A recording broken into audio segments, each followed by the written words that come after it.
这个青豆丁的危害啊，伫南台湾愈来愈严重啊！即边恁看到大家拔起来，这是一只差不多70公分的青豆丁。台南安南区一个民宅内底，就发现伊伫遐烧来烧去。另外，佫发现啊，外口农作物拢叫加一空一空，这个危害真严重。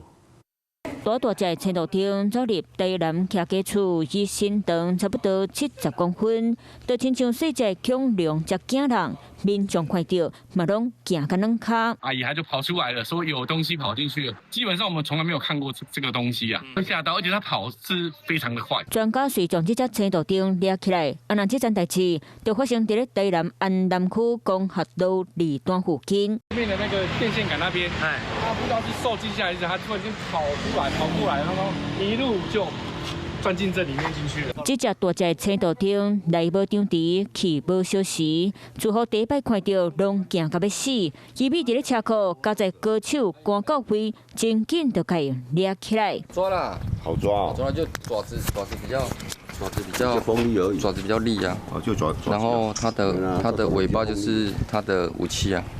会甩啊，会打人。长啊啦、酸啊，有诶无诶无。啊，但是因农作物损失算真大啦。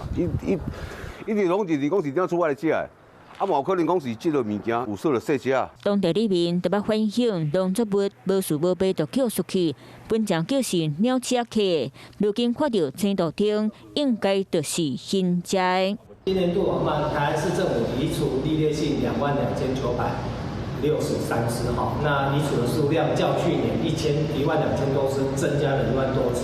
这一边大只青豆丁搁出现伫咧人斗徛街，互民众惊一个拢赶紧找人斗相共。